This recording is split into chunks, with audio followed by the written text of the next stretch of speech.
Hello बच्चों, स्वागत है आप सभी का आपके अपने चैनल केमिकल लोचा पर। और आज हम लोग बात करने जा रहे हैं क्लास 12 के हेलोएल्केन हेलोएरिन के नेक्स्ट पार्ट की, जहां हम कुछ और केमिकल प्रॉपर्टीज़ जो बचे हुए हैं उनको कवर करेंगे हेलोएल्केन और हेलोएरिन की। ठीक है, हमने प्रीवियस में रिएक्शन विथ मेटल पढ़ा था। एक और रिएक्शन बच रहा है हेलोएल्केन का जिसका नाम है एलिमिनेशन रिएक्शन, उसके बारे में बात करेंगे। उसके साथ साथ हम लोग बात करेंगे कि हमारा जो हेलोएरिन है वो कैसे रिएक्शन शो करता है। तो चलिए हम लोग हेडिंग डाल देते हैं। सबसे पहले बच्चों क्या, एलिमिनेशन रिएक्शन। फर्स्ट हेडिंग अपनी होगी बच्चों एलिमिनेशन रिएक्शन। देखो एलिमिनेशन रिएक्शन को वैसे बोलते क्या है, किसी चीज़ को एलिमिनेट कर देना, हटा देना।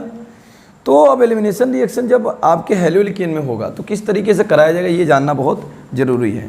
एक्चुअल में होता क्या है, इस रिएक्शन में हेलोजन भी एलिमिनेट होगा, उसके साथ साथ हाइड्रोजन भी एलिमिनेट होगा।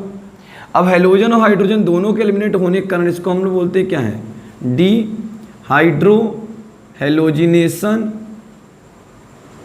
Reaction. D hydro halogenation reaction बोलते हैं इसको। बात क्लियर हुई भाई। हेलोजन भी एलिमिनेट होगा और हाइड्रोजन भी एलिमिनेट होगा, तो इसलिए इसका नाम क्या रख दिया गया, also D hydro halogenation reaction. और क्या बोलते हैं इसको एक और रिएक्शन के नाम से लिखेंगे हम लोग, बीटा एलिमिनेशन रिएक्शन भी बोलेंगे। बीटा एलिमिनेशन रिएक्शन भी बोलेंगे। अच्छा, ये तो समझ में आएगा भाई डीहाइड्रो हेलोजिनेशन क्यों बोलेंगे, क्योंकि हेलोजन हाइड्रोजन दोनों रिमूव हो रहे हैं। अब बीटा एलिमिनेशन क्यों बोलेंगे, उसके लिए आप रिएक्शन देखिए। एक्चुअली देखो बीटा एलिमिनेशन रिएक्शन होता कैसे है, इसके लिए आप देखो कैसे होता है। मेरे पास है RX, जिसको आप लोग बच्चों क्या बोलते हो, हेलोएल्केन बोलते हो। इस हेलोएल्केन का रिएक्शन हमने करवा दिया, इसका रिएक्शन हमने करवा दिया एल्कोहलिक KOH के साथ, एल्कोहलिक KOH के साथ। अब एल्कोहलिक रखने का मतलब क्या था कि देखो आप अगर नॉर्मल में KOH लेता तो ये कैसे एक्ट करता, एज ए न्यूक्लियोफाइल एक्ट करता। बट एल्कोहलिक के साथ होने के कारण ये काम करेगा एज अ बेस, ये OH माइनस काम करेगा एज अ बेस। और बेस को हमेशा किसकी तलाश होती है, एसिड की। ये चाहता है कि मुझे क्या मिले, H+ मिले। ये यहाँ से H+ लेना चाहेगा, तो इसको ज़रूरत किसकी है, H+ की। ठीक है, तो ये H+ को यहाँ से ढूंढना चाहेगा। तो यहाँ से जो मेरा प्रोडक्ट बनेगा बच्चों वो क्या बनेगा, एक एल्कीन बनेगा। क्या बनेगा, एल्कीन। देखो कैसे, इसके लिए आपके पास कम से कम एक बीटा कार्बन होना जरूरी है। तो कैसे बीटा कार्बन बने बच्चों, देखो मैं एग्जांपल ले रहा हूँ। यहाँ मैंने ले लिया CH2, नीचे लगा दिया एक H, यहाँ पे बच्चों हो गया CH2, यहाँ लगा दिया हमने एक X हेलोजन। ये मेरा एक हो गया 2 कार्बन का हेलोएल्केन। और हमने यहाँ पे ले लिया बच्चों क्या, एल्कोहलिक KOH। ठीक है बच्चों, अब क्या होगा, एल्कोहलिक KOH लेने के बाद आपको पता है कि इसका जो OH है वो एज अ बेस काम करेगा। और ये OH चाहेगा किसके साथ, एसिड के साथ जुड़ना। तो यहाँ से OH इसके साथ अप्रोच करेगा कि ये H+ बन के हमारे साथ जुड़ जाए, क्योंकि एसिड और प्लस बेस मिलकर के क्या यहाँ से बना लेगा, वाटर बनाएगा। ठीक है बच्चों, ये बेस चाहता है कि मुझे यहाँ से एसिड मिल जाए, तो ये इसकी तरफ अप्रोच करेगा। तो H+ के लिए ये क्या करेगा, अपने इलेक्ट्रॉन को इधर शिफ्ट कर देगा, अपने इलेक्ट्रॉन को यहाँ शिफ्ट कर देगा। जैसे ही यहाँ शिफ्ट करेगा, आपको तो पता है बच्चों ये क्या है, हेलोजन इलेक्ट्रॉन विथड्रॉइंग ग्रुप है। ये इलेक्ट्रॉन लेकर के तुरंत निकलना चाहेगा। ऐसा होगा ना भाई। ये जो अपने दोनों इलेक्ट्रॉन यहाँ शिफ्ट करेगा तो यहाँ पाई बनने लगेगा, और जब पाई बनेगा तो ये अनस्टेबल होने लगेगा, तो ये अपने इलेक्ट्रॉन को लेकर क्या हो जाएगा, अलग हो जाएगा। तो जिसमें हेलोजन लगा है बच्चों उसको बोलते हैं अल्फा कार्बन, और उसकी जस्ट बगल वाले को बीटा। तो बताओ सारा काम किसकी वजह से हो रहा है, बीटा कार्बन में लगे हुए बीटा हाइड्रोजन के कारण। ये बीटा हाइड्रोजन है, तो बीटा हाइड्रोजन रिमूव होता है, इसलिए इसको हम लोग बीटा एलिमिनेशन रिएक्शन भी बोलते हैं। अब क्या होगा, ये इसके साथ जुड़ जाएगा और जुड़ के क्या बना लेगा बच्चों, H2 बना लेगा कि नहीं, बिल्कुल बना लेगा। तो सर फिर यहाँ क्या बन जाएगा, यहाँ हो जाएगा CH2 double bond CH2 double bond CH2। ये तो अपना इलेक्ट्रॉन लेकर अलग हो गया। तो ये होता है आपका एक एलिमिनेशन रिएक्शन, जहाँ पर क्या होता है, आप एक एल्कोहलिक पोटेशियम हाइड्रोक्साइड लेते हो जिसमें OH minus as a base काम करता है, इसको जरूरत होती है H+ की, ये इसकी तरफ अप्रोच करता है। तो जब ये इसकी तरफ अप्रोच करे तो ये अपने इलेक्ट्रॉन को यहाँ पर ट्रांसफ़र कर देता है। तो एक बॉन्ड में 2 इलेक्ट्रॉन, और जब 2 इलेक्ट्रॉन यहाँ जाएंगे तो क्या बनने लगेगा, एक और बॉन्ड बनने लगेगा। तो जब यहाँ बॉन्ड बनेगा तो गिनो बच्चों कितना हो जाएगा, 2, और इसके लिए 5 बॉन्ड बनने लगेगा। तो ये जो एक्स है ये कैसा, इलेक्ट्रॉन विथड्रॉइंग ग्रुप, इलेक्ट्रॉन लेकर जाने वाला, इलेक्ट्रॉन लेकर के अपने साथ चला जाएगा। तो यहाँ से हमारा एक डबल बॉन्ड बन जाएगा जिसको हमने क्या बोला, एल्कीन। तो याद रखिएगा कि जब हेलो एल्केन का बीटा एलिमिनेशन होगा तो वो क्या बनाएगा, एल्कीन बनाएगा। क्या बनाएगा बच्चों, एल्कीन।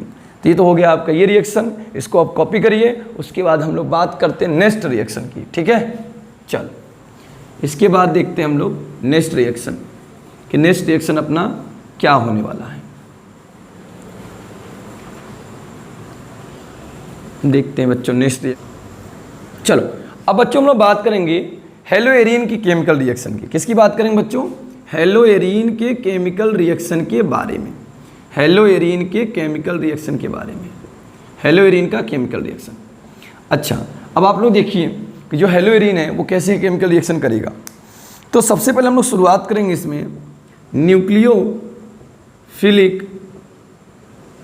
सब्स्टिट्यूशन रिएक्शन की, सब्स्टिट्यूशन रिएक्शन की, इसकी शुरुआत करेंगे।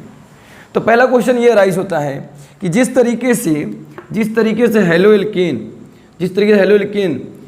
न्यूक्लियोफिलिक सब्स्टिट्यूशन रिएक्शन शो कर रहा था, क्या उसी तरीके से हेलोएरीन भी न्यूक्लियोफिलिक सब्स्टिट्यूशन रिएक्शन शो करेगा?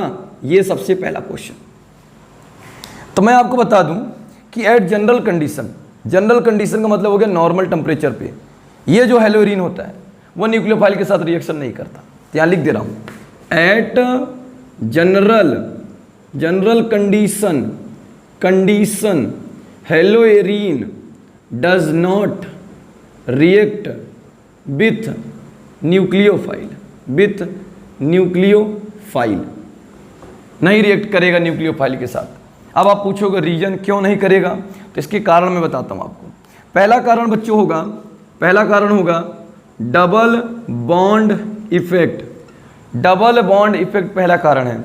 एक्चुअल में जो आपका ये हेलोएरीन है इसमें पार्शियल डबल बॉन्ड कैरेक्टर पाया जाता है। क्या पाया जाता है बच्चों? Partial double bond character. अब आप पूछोगे कैसे, तो मैं आपको दिखाता हूँ। देखो आप मान लो आपके पास है क्लोरोबेंजीन। क्या है बच्चों आपके पास? Chlorobenzene Cl। बताओ क्लोरीन के पास कितने इलेक्ट्रॉन होंगे? अभी भी 6 इलेक्ट्रॉन इसके पास बचे हैं।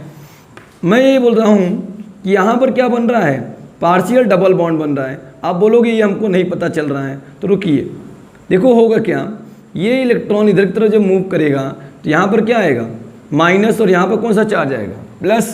तो ये लोन पेयर किधर शिफ्ट हो जाएगा, नीचे की तरफ शिफ्ट हो जाएगा।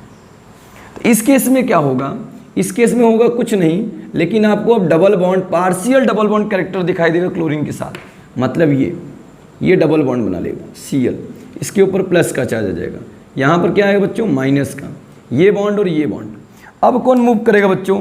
अब आप बोलोगे सर ये मूव करेगा, ये इधर मूव करेगा, तो यहाँ क्या आएगा, प्लस, और यहाँ क्या आएगा, माइनस।